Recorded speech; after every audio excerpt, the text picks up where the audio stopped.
ॐ अज्ञानतिमिरन्धस्य ज्ञानाञ्जनशलाखया चक्षुरुन्मिलितं येन तस्मै श्रीगुरवे नमः। नमो ॐ विष्णुपदाय कृष्णप्रेष्ठाय भूतले श्रीमते भक्तिवेदान्तस्वामिन् इति नामिने।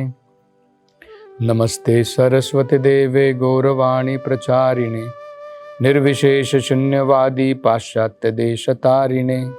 जय श्री कृष्ण चैतन्य प्रभु नित्यानंद श्री अद्वैत गदाधर श्रीवासदि गौर भक्तवृंद। हरे कृष्णा कृष्ण कृष्णा हरे हरे, हरे राम राम राम हरे हरे। हरे कृष्ण। तो पिछली कथा में हमने एक बड़ा सुंदर विषय जिसके ऊपर चर्चा की थी कि स्वयंभू मनु ने ये बताया था कि संसार में बहुत सारे अलग अलग प्रकार के दार्शनिक होते हैं जो अलग अलग कारण बताते हैं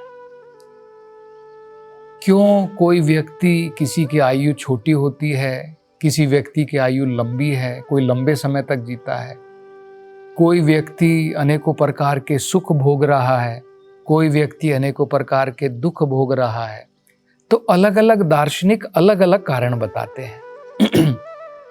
तो कोई कहता है प्रकृति इन सब का कारण है, कोई कहता है काल इन सब का कारण है, कोई कहता है कर्म इन सब का कारण है, कोई कहता है कि भगवान ही इन सब का कारण है।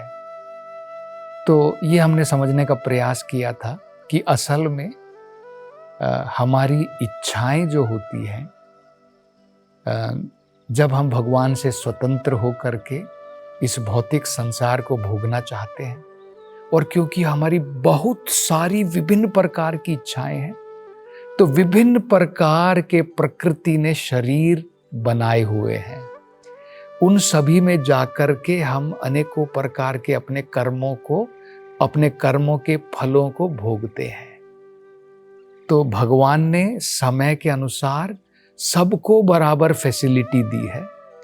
जिस प्रकार से हमने देखा था, गवर्नमेंट सबको बराबर सुविधाएं देती है, लेकिन उसका प्रयोग करने वाले अपने अपनी इच्छा के अनुसार प्रयोग करते हैं। तो हमें क्या करना है? अपनी इच्छाओं को मारना नहीं है, अपनी इच्छाओं को भगवान की तरफ मोड़ना है, जिसके द्वारा ये सारी इच्छाएं शुद्ध हो जाएंगी। तो अब ये प्रश्न उठ सकता है कोई ये प्रश्न बोल सकता है कि भाई इतने सारे दार्शनिक हैं, कोई कह रहा है कर्म इनका कारण है, कोई कह रहा है काल कारण है, कोई कह रहा है ये कारण है वो कारण है, इनमें से कौन सही है? कोई प्रश्न पूछ सकता है।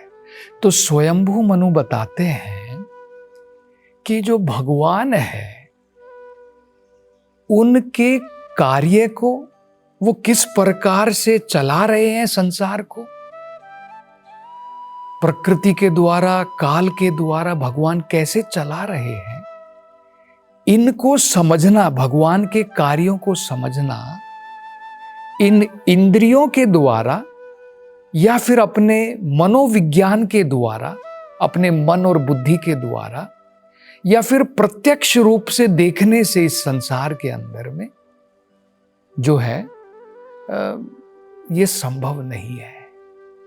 क्योंकि भगवान की इतनी सारी शक्तियां हैं। पराश्च शक्तिर्विविधेव श्रूयते। वेदों में कहा है कि भगवान की असंख्य शक्तियां काम कर रही हैं। तो भगवान की शक्तियों को समझना जो है अपने मन के द्वारा, अपनी इंद्रियों के द्वारा, अपनी बुद्धि के द्वारा, वो संभव नहीं है। तो इसलिए वेदों के अंदर में बताया गया है, बहुत सुंदर उदाहरण बताए गए हैं। एक उदाहरण है जिसे कहा जाता है कूप मंडूक न्याय। कूप मंडूक न्याय का मतलब क्या होता है? एक बार एक कुआं था, उसके अंदर में एक मंडूक, मंडूक मतलब होता है एक जो मेंढक होता है, फ्रॉग, वो उसके अंदर में रहता था। ये जो मेंढक कुएं के अंदर में रहता था, वो कुआं इतना गहरा है कि उसके पास में साधन नहीं है, बाहर निकलने के और बाहर की दुनिया देखने के। तो एक बार क्या हुआ, सागर से एक मेंढक इसके पास में आया और कहा कि हे कुएं के मेंढक, क्या तुम्हें पता है इस कुएं से बाहर जो है बहुत बड़ा पानी का स्रोत है, उसके अंदर में बहुत पानी है। तो कूप मंडूक न्याय का मतलब क्या है ये जो मेंढक अपने कुएं के अंदर में बैठा है क्योंकि इसे केवल अपने कुएं के बारे में थोड़ा ज्ञान है, उसके अलावा तो उसे कुछ पता ही नहीं है। तो वो उस मेंढक से कहता है, क्या तुम्हारा समुद्र इस कुएं से 2 गुना बड़ा है, 3 गुना बड़ा है, 3 टाइम्स, 10 टाइम्स, कितना बड़ा है?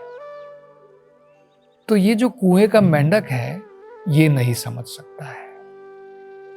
इसी प्रकार से इस भौतिक संसार के अंदर में हम अपनी इंद्रियों के द्वारा, अपने मन के द्वारा, अपनी बुद्धि के द्वारा भगवान को नहीं समझ सकते हैं। इसलिए भगवान को देखिए, उनका एक नाम जो बताया जाता है अधोक्षजा। अधोक्षजा का मतलब क्या होता है? अधकृत ज्ञानम इति अधोक्षजा। जो भौतिक ज्ञान के द्वारा नहीं समझा जा सकता है, इंद्रियों के जो परे है, मानस गोचर, जो मन के भी परे है, जो बुद्धि से भी परे है, वो जो है परम ब्रह्मा है। तो उनको समझना इनके द्वारा संभव नहीं है। तो एक और उदाहरण बताया जाता है, स्वयं एव ही स्फुरति अदाह। मतलब रात में आपने देखा होगा कि सूर्य नहीं दिखाई देता है आकाश में। अब मान लीजिए आप अपनी टॉर्च लाइट लेकर के जाते, कितनी भी टॉर्च लाइट आप ले लीजिए, बड़ी से बड़ी बिजली ले लीजिए, लेकिन आपको रात में सूरज आकाश में नहीं दिखेगा। यही है। लेकिन जब दिन हो जाएगा, जब दिन ढल जाता है, जब रात ढल जाएगी और दिन निकलेगा, स्वयं एव ही स्फुरति अदाह। स्वयं सूर्य अपनी मर्जी से दोबारा उदित होता है, तब हम सूर्य को भी देख सकते हैं, तब हम अपने आप को भी देख सकते हैं, और तब हम सबको देख सकते हैं। तो इसी प्रकार से है कि भगवान, इन इंद्रिय ज्ञानों के द्वारा भगवान को नहीं समझा जा सकता है। भगवद गीता में इसलिए भगवान क्या कहते हैं, भक्त्या माम अभिजानाति यावन यश्चास्मि तत्वतः। मेरे को तत्व में समझने के लिए केवल भक्ति के द्वारा हम समझ सकते हैं। तो जब हम भगवान की भक्ति में लग जाते हैं और भगवान जब हमारे से संतुष्ट हो जाते हैं, स्वयं भगवान जो है, मैं कौन हूँ, मैं किस प्रकार से इस संसार में कार्य करता हूँ, मेरी काल शक्ति क्या है, मेरी माया शक्ति क्या है, ये जीव क्यों इस भौतिक संसार में, किसी की लंबी आयु है, किसी की छोटी आयु है, कोई सुख भोग रहा है, कोई दुख भोग रहा है। नहीं तो हम भी जो है, कोई कहेगा कर्म के कारण, कोई कहेगा भगवान के कारण, कोई कहेगा माया के कारण, प्रकृति के कारण, अलग अलग रीजन जो है लोग देंगे, हमको समझ में नहीं आएगा। क्योंकि भगवान के कार्यों को समझना बहुत मुश्किल है। तो अब आगे स्वयंभू मनु ध्रुव महाराज से कहते हैं, हे ध्रुवा, असल में फाइनल में तो कोई डाउट नहीं है, कोई संदेह नहीं है कि भगवान ही रचना करता है, भगवान ही सबका पोषण करता है और भगवान के द्वारा ही सबकी प्रलय होती है। लेकिन भगवान इन सब से अलग है। फिर भी भगवान सब कुछ कर रहा है, लेकिन फिर भी भगवान इस संसार से बिल्कुल दूर है, अलग है। जैसे कई बार आपने सुना होगा ना, एक कहावत है अंग्रेजी में, catching the fish without getting wait. मतलब हमें मछली जब पकड़ते हैं तो हम उसमें पानी में भीग जाते हैं, लेकिन मछली अगर हम पकड़ें बिना पानी में भीगे, भगवान उस प्रकार से है। भगवान सारे कार्य कर भी रहे हैं, इस भौतिक संसार की रचना भी कर रहे हैं, पोषण भी कर रहे हैं, प्रलय भी हो रही है, भगवान सबके कर्म भी प्रदान कर रहे हैं, भगवान के अंतर्गत में प्रकृति भी काम कर रही है। लेकिन हमें ये नहीं समझना है कि भगवान जो है, भगवान के ऊपर भी इसका इन्फ्लुएंस हो जाता है। तो स्वयंभू मनु क्या कह रहे हैं कि जीवों के ऊपर तो इस संसार का, समय का, प्रकृति का, सबका प्रभाव पड़ता है। क्यों पड़ता है? अपने अहंकार के कारण। लेकिन क्योंकि भगवान में ऐसा कोई भौतिक अहंकार नहीं है, उनके ऊपर कोई उसका फर्क नहीं पड़ता है, इन्फ्लुएंस नहीं है। न ही 3 गुणों का प्रभाव भगवान के ऊपर है। हमारे ऊपर प्रभाव, हमारे ऊपर उसका इन्फ्लुएंस है, 3 गुणों का भी है, अहंकार का भी है। अब क्या होता है देखिए, अहंकार के कारण क्या होता है, जब हमें ये पुरुष का शरीर प्राप्त होता है, अहंकार के कारण मैं सोच रहा हूं मैं पुरुष हूं, मैं श्रेष्ठ हूं। इसी अहंकार के कारण जब हमें शूकर का जीवन प्राप्त होता है, तो मैं सोचता हूं कि मैं एक शूकर हूं और मेरी खुशी गंदगी में रहने की है और मेरा भोजन मल खाना है। तो ये इस प्रकार का अहंकार होता है। वही आत्मा जब कुत्ते के शरीर में जाती है तो उसका अहंकार अलग होता है।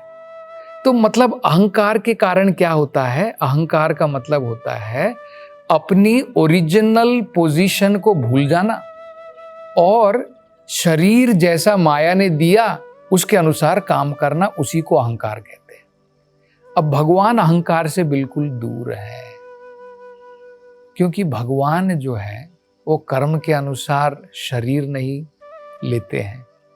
हमें तो शरीर लेना पड़ता है, हमारी चॉइस नहीं है। कर्म करने की चॉइस है, कर्म करने के बाद फल को भोगने की चॉइस नहीं है। लेकिन भगवान के लिए ऐसा नहीं है। भगवान अपनी आत्म माया के द्वारा इस संसार में आते हैं और भगवान जो है उनका शरीर बदलता भी नहीं है। ये अंतर होता है भगवान के शरीर में और हमारे शरीर में। अर्जुन को भगवान ने भगवत गीता में एक बड़ा सुंदर विषय समझाया। भगवान ने अर्जुन से कहा, अर्जुन क्या तुम्हें पता है, मैंने यही भगवत गीता आज जो मैं तुम्हें बता रहा हूं, बहुत लाखों लाखों साल पहले मैंने यही भगवत गीता सूर्य भगवान को भी बताई थी। तो अर्जुन जो है आश्चर्य में पड़ गए। उन्होंने कहा कि भगवान आपकी आयु तो मेरे बराबर है, हम दोनों तो बराबर आयु के हैं, आपने कब भगवत गीता सूर्य भगवान विवस्वान को बता दी? लाखों साल पहले। तब भगवान अर्जुन का संशय दूर करते हुए कहते हैं कि हे अर्जुन, मैंने और तुमने इस संसार में बहुत बार जन्म लिए हैं, लेकिन अंतर ये है, मुझे सारे जन्म याद हैं लेकिन तुम भूल जाते हो। मतलब क्या है? हम देखिए जब शरीर बदलते हैं, जैसे ही हम शरीर बदलते हैं तो हम भूल जाते हैं। भूलने का कारण क्या है? शरीर को बदलना। बचपन का शरीर चला गया, बचपन की मैक्सिमम बातें हम लोग भूल जाते हैं। मृत्यु के उपरांत ये शरीर बिल्कुल बदल देते हैं, नया शरीर धारण करते हैं, इसलिए ये जन्म में क्या हुआ सब भूल जाते हैं। लेकिन भगवान जो हैं उनका शरीर और उनकी आत्मा में कोई अंतर नहीं। हमारे शरीर में और आत्मा में अंतर है। हम अलग प्रकार के शरीर धारण करते हैं अहंकार के द्वारा, लेकिन भगवान का तो सनातन है। तो भगवान की आत्मा और शरीर अलग अलग नहीं है, भगवान पूर्ण है। तो ये अंतर होता है। तो यही भगवान जो है अर्जुन को भगवत गीता में भी बताते हैं कि अर्जुन, तुम्हारे शरीर में, जीव के शरीर में और मेरे शरीर में बहुत अंतर है।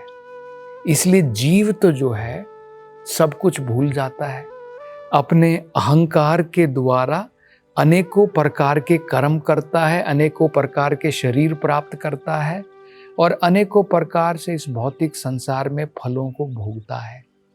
लेकिन भगवान जो है इन सब से अफेक्ट नहीं होता है। ये क्लियरली जो है स्पष्ट रूप से स्वयंभू मनु समझाते हैं।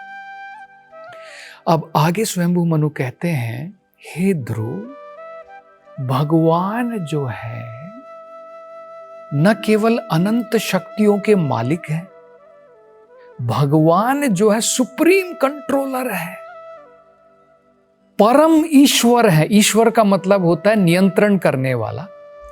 परम ईश्वर का मतलब होता है कंप्लीट कंट्रोलर।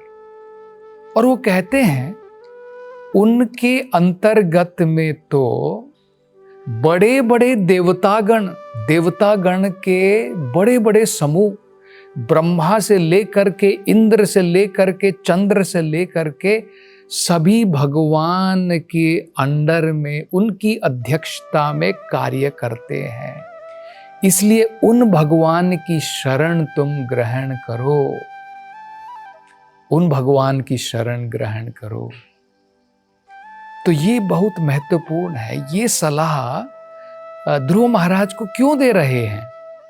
क्योंकि उनमें जो अभी भी अज्ञान था, ध्रुव महाराज के अंदर में क्या जो ये अज्ञान था, वो सोच रहे थे कि मैं ये सारे यक्षों की जाति का विनाश कर दूंगा। कई बार हमारे मन में ऐसी इच्छा आ जाती है ना। मान लीजिए एक सांप ने आपके जो है किसी परिवार वाले को काट, या एक कुत्ते ने किसी को काट लिया आपके परिवार में। कई बार हमको इतना गुस्सा आ जाता है, इतना क्रोध आ जाता है, हम सोचते हैं सारे कुत्तों का विनाश कर दूंगा। तो ध्रुव महाराज भी इस प्रकार से सोच रहे थे कि जिस एक यक्ष ने मेरे भाई का जो है वध किया, सारे यक्षों की जाति को मिटा दूंगा। अब स्वयंभू मनु समझाना चाहते हैं, ध्रुव तुम क्या फाइनल कंट्रोलर हो? तुम क्या परम नियंता हो? तुम क्या सब कुछ नियंत्रण सुप्रीम कंट्रोलर हो? सुप्रीम कंट्रोलर तो भगवान है। जिस प्रकार से नाक के अंदर में बैल जो है कार्य करता है मालिक के अनुसार, इसी प्रकार से सब कुछ प्रदान करने वाला वो भगवान है। तो ये बहुत सुंदर जो है निर्देश स्वयंभू मनु अलग अलग प्रकार से ध्रुव महाराज को समझा रहे हैं। तो और आगे जो है कुछ फाइनल अंतिम वो निर्देश देंगे, और उसके बाद में ध्रुव महाराज क्या निर्णय लेंगे, इसकी चर्चा हम अगली कथा में करेंगे। हरे कृष्ण।